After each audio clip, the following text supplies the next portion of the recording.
அன்பான குழந்தைகள் அனைவருக்கும் முதற்கண் வணக்கம்.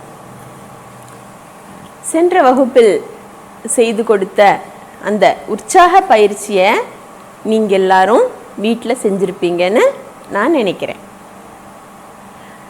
அதுபோலவே வாத்துகளை பற்றியும் மற்ற பறவைகளை பற்றியும் பாடல்கள் சேகரிக்க சொல்லியிருந்தேன். விடுகதைகள், விலங்குகளை பற்றிய பாடல்கள், விடுகதைகள் இதையெல்லாம் சேகரிக்க சொல்லியிருந்தேன்.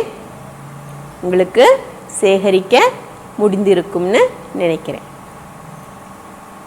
மனிதர்கள் ஒற்றுமையாக இருக்க என்னெல்லாம் செய்யலாம் அப்படின்னு ஒரு குட்டி குறிப்பு கூட எழுத சொல்லியிருந்தேன். எல்லாரும் உங்கள் நோட்டு புத்தகத்தில் அழகாக எழுதி வச்சிருக்கீங்க, அப்படித்தானே? இனி நம்முடைய பாடப்பகுதியில் அழகான ஒரு பாடல் கொடுத்துருக்காங்க. இந்த பாடலும் ஒரு பறவையை பற்றினது தான். எந்த பறவை தெரியுமா? நம்ம வீட்டில் வளர்த்தக்கூடிய ஒரு பறவை. என்ன பறவையாக இருக்கும்? நமக்கு முட்டை தந்து உதவும். நீங்களாம் கோழி முட்டை சாப்பிட்ருக்கீங்க இல்லையா? ஆமாம், அந்த கோழி தான் நம்முடைய இன்றைய கதாபாத்திரம். இந்த பாடல்ல ஒரு சிறப்பு இருக்கு. சாதாரண பாடல் மாதிரி அல்ல இப்பொழுது நாம் படிக்க போகும் பாடல். இது கதை பாடல் என்ற பிரிவை சார்ந்தது. தமிழில் இயல், இசை, நாடகம் அப்படின்னு 3 பிரிவு இருக்கு அப்படின்னு சொல்லி நம்ம முதல் வகுப்புகள்லேயே சொல்லியிருந்தோம் இல்லையா?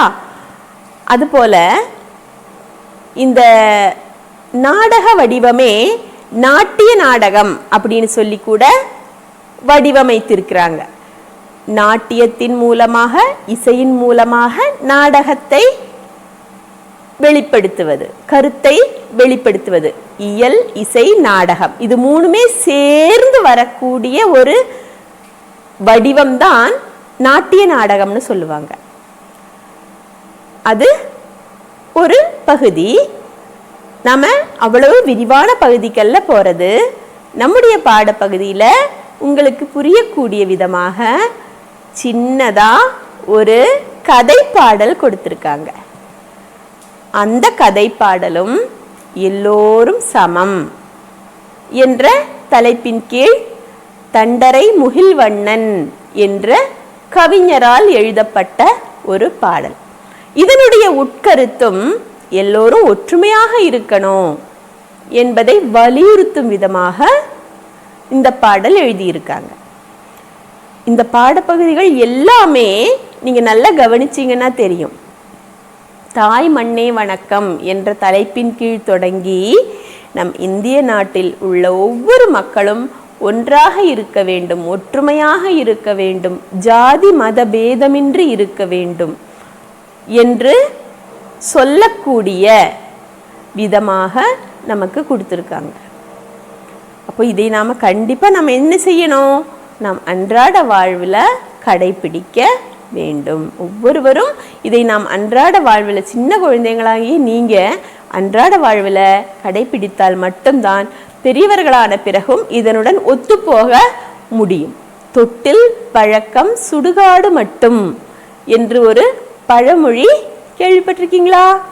ஆமாம், சின்ன வயசில் நாம் என்ன பழகிறோமோ அந்த பழக்கம்தான் பெரியவர்களானாலும் நம் கூடவே வரும். அப்போ நீங்கள் சின்ன பிள்ளைகளாகிய நீங்கள் கல்வி கற்கும் பொழுது அல்லது இந்த மாதிரியான பாடங்களை படிக்கும் பொழுது உங்கள் மனதில் ஒற்றுமை உணர்வை வளர்த்து கொள்ள வேண்டும். விட்டு கொடுக்கும் மனப்பான்மையை வளர்த்து கொள்ள வேண்டும். அனைவரிடமும் அன்புடன் இருக்க பழகிக்கொள்ள வேண்டும். இந்த பழக்கம் உங்களுக்கு எவ்வளோ வயதானாலும் வரும். சண்டை இல்லாமல் இருக்கும் சமாதானமான சூழ்நிலை உங்களுக்கு பிடித்து விட்டால் பின்ன உங்களுக்கு சண்டை போடவே மனது வராது. விட்டு கொடுக்கும் மனப்பான்மை அதன் கூடவே வந்துவிடும். எல்லாரும் ஒன்றாக இருக்க வேண்டும், எல்லோரும் சமம் என்ற மனப்பான்மையை வளர்ப்பதற்காகத்தான் நமக்கு இந்த பாடத்தை முக்கியமாக கொடுத்துருக்காங்க. இனி நாம இந்த கதை பாடலின் பகுதிக்கு செல்லலாம். முதல்ல டீச்சர் ஒரு முறை வாசிக்கிறேன், நீங்க இந்த பாடப்பகுதியை கவனிங்க. இதை தொடர்ந்து உங்களுக்கு ஜிஎல்பிஎஸ் மறையுரை சேர்ந்த சுகன்யா என்ற ஆசிரியர் 2 விதமான ராகங்கள் போட்டு இந்த பாட்டை பாடி கொடுத்திருக்காங்க. டீச்சர் வாசிப்பதை தொடர்ந்து அந்த சுகன்யா டீச்சர் பாடின 2 மெட்டுக்கள் கொண்ட பாடலையும் நீங்க கேட்டு மகிழலாம். இப்போ முதல்ல பாடப்புத்தகத்துல பக்கம் 53, உங்க பாடப்புத்தகத்துல பக்கம் 53 எடுக்க வேண்டும். அதுல அந்த பாடலை சும்மா டீச்சர் வாசிச்சு கொடுக்குறேன், முதல்ல கவனிங்க. அதுக்கப்புறமா சுகன்யா டீச்சர் பாட்டை கேட்கலாம். சுகன்யா டீச்சர் இடுக்கி மாவட்டத்தில் உள்ள ஜிஎல்பிஎஸ் மறையூர் பள்ளியில் பணிபுரிபவர். உங்களுக்காக இந்த பாடலை பாடி அனுப்பியிருக்கிறார். கவனிங்க. பாடப்புத்தகம் பக்கம் 53. எல்லோரும் சமம். கோழி ஒன்று முட்டையிட்டு குஞ்சுகள் 10 பொரித்ததுவாம். கோழி ஒன்று முட்டையிட்டு குஞ்சுகள் 10 பொரித்ததுவாம். பூ போல் அந்த குஞ்சுகளை போற்றி காத்து வளர்த்ததுவாம். பூ போல் அந்த குஞ்சுகளை போற்றி காத்து வளர்த்ததுவாம். பாசத்தோடு உணவினையும் பகிர்ந்து சமமாய் அளித்ததுவாம். பாசத்தோடு உணவினையும் பகிர்ந்து சமமாய் அளித்ததுவாம். புசித்தால் சமமாய் புசித்திருக்கும், பசித்தால் சமமாய் பசித்திருக்கும். புசித்தால் சமமாய் புசித்திருக்கும், பசித்தால் சமமாய் பசித்திருக்கும். இப்படி வாழ்வை வகுத்தனவாம், எல்லாம் வளர்ந்து வருத்தனவாம். இப்படி வாழ்வை வகுத்தனவாம், எல்லாம் வளர்ந்து பருத்தனவாம். ஒரு நாள் நண்பகல் வேளை வரை உணவே யாருக்கும் கிடைக்கவில்லை. ஒரு நாள் நண்பகல் வேளை வரை உணவே யாருக்கும் கிடைக்கவில்லை. பசியால் எல்லாம் துடித்தனவாம், 10 கண்ணீர் வடித்தனவாம். பசியால் எல்லாம் துடித்தனவாம், 10 கண்ணீர் வடித்தனவாம். தத்தம் போக்கில் தரை கிளறி தம் பசிக்குணவை தேடினவாம். தத்தம் போக்கில் தரை கிளறி தம் பசிக்குணவை தேடினவாம். அவற்றுள்ளொன்றின் முயற்சியினால் அரைமுழ மண்புழு கிடைத்ததுவாம். அவற்றுள் ஒன்றின் முயற்சியினால் அரைமுழ மண்புழு கிடைத்ததுவாம். தான் கண்டெடுத்த உணவதனை தனியே உண்ண முனைந்ததுவாம். தான் கண்டெடுத்த உணவதனை தனியே உண்ண முனைந்ததுவாம். 9 குஞ்சுகள் பசித்திருக்க, 1 மட்டும் புசித்திருக்க. 9 குஞ்சுகள் பசித்திருக்க, 1 மட்டும் புசித்திருக்க. பார்த்து தாயும் சினந்ததுவாம், பறந்து குஞ்சிடம் விரைந்ததுவாம். பார்த்து தாயும் சினந்ததுவாம், பறந்து குஞ்சிடம் விரைந்ததுவாம். கூரலகால் அதை கொத்தியதாம், குஞ்சின் உணவை பற்றியதாம். கூரலகால் அதை கொத்தியதாம், குஞ்சின் அலகை பற்றியதாம். குஞ்சின் உணவை பற்றியதாம். 10 புழுவை பகுத்ததுவாம், 10க்கும் உணவை கொடுத்ததுவாம். 10 புழுவை பகுத்ததுவாம், 10க்கும் உணவை கொடுத்ததுவாம். உழைப்பதை சமமாய் உழையுங்கள், உண்பதை சமமாய் உண்ணுங்கள். உழைப்பதை சமமாய் உழையுங்கள், உண்பதை சமமாய் உண்ணுங்கள். பலரும் பட்டினி கிடக்கையிலே சிலரே உண்பதை ஒழியுங்கள். பலரும் பட்டினி கிடக்கையிலே சிலரே உண்பதை ஒழியுங்கள் என்றே தாயும் சொன்னதுவாம் எல்லாம் ஒப்புக்கொண்டனவாம் என்றே தாயும் சொன்னதுவாம் எல்லாம் ஒப்புக்கொண்டனவாம். தாயின் இந்த அறிவுரைகள் தவறா சொல்வீர் தம்பிகளே. தாயின் இந்த அறிவுரைகள் தவறா சொல்வீர் தம்பிகளை. தண்டரை முகில் வண்ணன். அடுத்து சுகன்யா டீச்சர் பாடிய பாடல். இதே பாடல் 2 முறையான ராகத்தில் பாடியிருக்காங்க, கேளுங்க. எல்லோரும் சமம். கோழியொன்று முட்டையிட்டு குஞ்சுகள் 10 பொரித்ததுவாம். பூ போலந்த குஞ்சுகளை போற்றி காத்து வளர்த்ததுவாம். பாசத்தோடு உணவினையும் பகிர்ந்து சமமாய் அளித்ததுவாம். புசித்தால் சமமாய் புசித்திருக்கும், பசித்தால் சமமாய் பசித்திருக்கும். இப்படி வாழ்வை வகுத்தனவாம், எல்லாம் வளர்ந்து பருத்தனவாம். ஒரு நாள் நண்பகல் வேளை வரை உணவே யாருக்கும் கிடைக்கவில்லை. பசியால் எல்லாம் துடித்தனவாம், 10ம் கண்ணீர் வடித்தனவாம். தத்தம் போக்கில் தரை கிளறி தம் பசிக்குணவை தேடினவாம். அவற்றுள் ஒன்றின் முயற்சியினால் அரைமுழ மண்புழு கிடைத்ததுவாம். தான் கண்டெடுத்த உணவதனை தனியே உண்ண முனைந்ததுவாம். 9 குஞ்சுகள் பசித்திருக்க, 1 மட்டும் புசித்திருக்க. பார்த்து தாயும் சினந்ததுவாம், பறந்து குஞ்சிடம் விரைந்ததுவாம். கூரலகால் அதை கொத்தியதாம், குஞ்சின் உணவை பற்றியதாம். 10 புழுவை பகுத்ததுவாம், 10க்கும் உணவை கொடுத்ததுவாம். உழைப்பதை சமமாயுழையுங்கள், உண்பதை சமமாயுண்ணுங்கள். பலரும் பட்டினி கிடக்கையிலே சிலரே உண்பதை ஒழியுங்கள் என்றே தாயும் சொன்னதுவாம், எல்லாம் ஒப்பு கொண்டனவாம். தாயின் இந்த அறிவுரைகள் தவறா சொல்வீர் தம்பிகளே, தவறா சொல்வீர் தம்பிகளே. தண்டரை முகில்வண்ணன். எல்லோரும் சமம். கோழியொன்று முட்டையிட்டு குஞ்சுகள் 10 பொரித்ததுவாம். பூ போலந்த குஞ்சுகளை போற்றி காத்து வளர்த்ததுவாம். போற்றி காத்து வளர்த்ததுவாம். பாசத்தோடு உணவினையும் பகிர்ந்து சமமாய் அளித்ததுவாம். புசித்தால் சமமாய் புசித்திருக்கும், பசித்தால் சமமாய் பசித்திருக்கும். பசித்தால் சமமாய் பசித்திருக்கும். இப்படி வாழ்வை வகுத்தனவாம், எல்லாம் வளர்ந்து பருத்தனவாம். ஒரு நாள் நண்பகல் வேளை வரை உணவே யாருக்கும் கிடைக்கவில்லை. உணவே யாருக்கும் கிடைக்கவில்லை. பசியால் எல்லாம் துடித்தனவாம், 10ம் கண்ணீர் வடித்தனவாம்.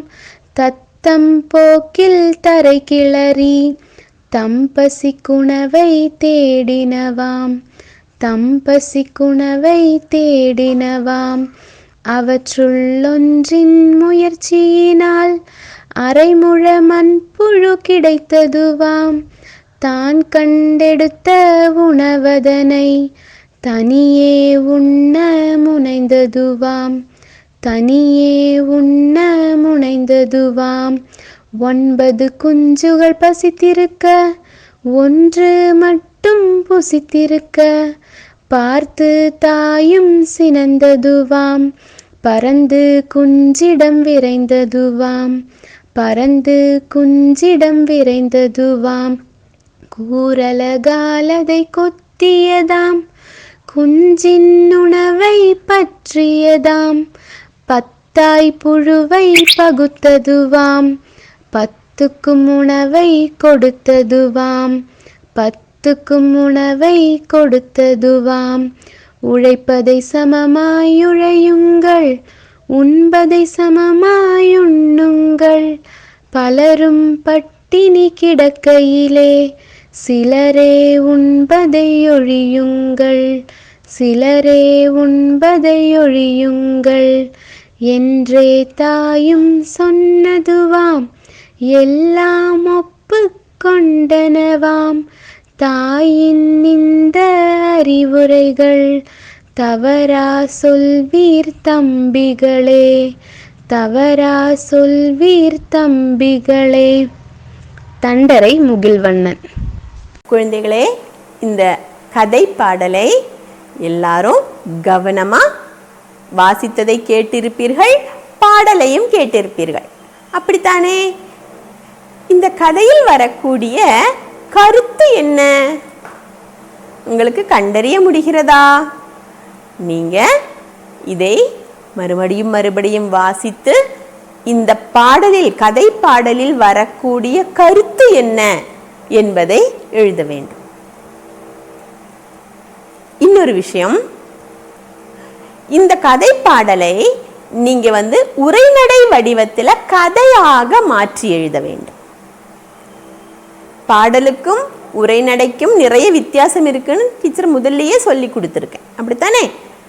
அப்போ நீங்க என்ன செய்யணும்னு கேட்டா, இந்த கதை பாடலை பாடமாக உரைநடையாக மாற்றி கதை வடிவத்தில் எழுத வேண்டும். உதாரணமாக, ஓர் கிராமத்தில் ஒரு வீடு இருந்தது. அந்த வீட்டில் உள்ளவர்கள் ஒரு கோழியை வளர்த்து வந்தார்கள். அந்த கோழி முட்டையிட்டு 10 குஞ்சுகளை பொரித்தது. 10 குஞ்சுகளையும் அடை காத்து பாதுகாத்து வந்தது. இப்படி தொடங்கி என்ன செய்யலாம், இந்த கிராமத்தை கதாபாத்திரமாக வைக்கலாம், அந்த வீட்டை ஒரு வீடு, இதெல்லாம் நம்ம பாடலில் கொடுக்கல. இருந்தாலும் நம்ம என்ன செய்தோம், கூடுதலாக ஒரு கதையினுடைய அழகுடன் என்ன பண்ணினோம், படைத்தோம். இப்ப டீச்சர் சொன்ன மாதிரி இல்லையா, அது மாதிரி நீங்க என்ன செய்யலாம், இந்த பாடலை வாசித்து என்ன செய்யலாம், இந்த கதையை விரிவுபடுத்தி எழுதலாம். கருத்து எழுதணும், இந்த கதை பாடலை விரிவுபடுத்தி கதையாக மாற்றி எழுதணும். இப்போ இந்த கதை பாடலை கதையாக மாற்றி எழுதுவதற்கு உங்களுக்காக ஒரு உதாரண செயல்பாடு டீச்சர் இப்ப கொடுக்க போறேன். இனி இந்த கதை பாடலை பாடலாக மாற்றுவதற்கு உதவும் வகையாக உங்களுக்கு வேறொரு கதை பாடலை கதையாக மாற்றி ஒரு செயல்பாட்டை செய்து, அதாவது சொல்லி அனுப்பியிருக்கிறார் ஆர்விபி புதூர் பள்ளியை சார்ந்த திருமதி ரேணுகா தேவி என்ற ஆசிரியை. அந்த ஆசிரியை ஒரு பாடல், ஒரு கதை பாடலை எடுத்துக்கொண்டு பாடலையும் அது கதையாக எப்படி மாற்றி இருக்கிறார்கள் அப்படிங்கிறதையும் இந்த ஒலியை கேட்டு நீங்க தெரிந்து கொள்ளலாம். ரேணுகா தேவி டீச்சர் என்ன சொல்றாங்கங்கிறத கேட்கலாமா? கவனிங்க. குழந்தைகளே, எடுத்துக்காட்டாக ஒரு கதைப்பாடலையும் அதை கதையாக்கிய முறையையும் இங்கு பார்க்கலாம். கவனியுங்கள். சைவக்கோழி. சிறுவன். கோழியரே கோழியரே எங்கே போறீங்க? கோழி, குப்பமேட்ட கிளறி பார்க்க போறேன் நானுங்க. சிறுவன். குப்பை மேட்டில் என்ன இருக்கு சொல்லித்தாருங்க. கோழி, என் தொப்பைக்கேற்ற உணவிற்கு வந்து பாருங்க. சிறுவன். தேலை பிடித்து சும்மா நீங்க விழுங்குறீங்களே, தொண்டையிலே கொட்டிடுத்தோ விழிக்கிறீங்களே, வளைந்து போகும் புழுவை கொத்தி விழுங்குறீங்களே, அது வயிற்றில் ஓட்டை போட்டதுவோ கலங்குறீங்களே. மருத்துவரை அழைத்து வந்து காட்டலாமுங்க. மாமிசத்தை விட்டு நீங்க சைவராகுங்க. கோழி முட்டை சைவம் என்று இப்போ சொல்லும் போதிலே நான் முழுதும் சைவமாகிவிட்டால் தொல்லைதானுங்க. சைவம் கோழி என்று சொல்லி சாப்பிடுவாங்க, என்னை சாப்பாட்டுக்கு ஆகாரமாய் கூப்பிடுவாங்க. அம்மா என்னை பொரிப்பதாக உனக்கு சொன்னாங்க. சிறுவன், ஐயோ, உங்க வயிற்றில் தேனு புழு எனக்கு வேண்டாங்க. இந்த பாடலின் கதை வடிவம். சிறுவனும் கோழியும். ஒரு ஊரில் சிறுவனும் கோழியும் வாழ்ந்து வந்தனர். ஒரு நாள் கோழி எங்கோ போவதை பார்த்து, எங்கே போகிறாய் என்று சிறுவன் கோழியிடம் கேட்டானாம். அதற்கு அந்த கோழி சொல்லிச்சாம், குப்பை மேட்டை கிளறப் போறேன். குப்பை மேட்டில் என் தொப்பை நிறையும்படியான உணவு இருக்கு என்றதாம். மீண்டும் சிறுவன் கோழியிடம், தேளை பிடித்து விழுங்குறீர்களே, தொண்டையில் கொட்டி விடாதா? புழுவை கொத்தி தின்றுவிட்டு வயிற்றில் ஓட்டை விழுந்தது போல் கலங்குறீர்களே, நான் மருத்துவரை கூட்டிட்டு வந்து காட்டட்டுமா? நீங்க மாமிசம் சாப்பிடுவதை விட்டுடுங்க என்றான். முட்டையை சைவம் என்று சொல்லும்போது நான் முழுமையாக சைவமானால் தொல்லைதான். என்னை சைவக்கோழி என்று சாப்பிடுவாங்க. அது மட்டுமா, உணவுக்காக என்னை ஆகாரமாய் சாப்பிடுவாங்க என்று கோழி கூறியது.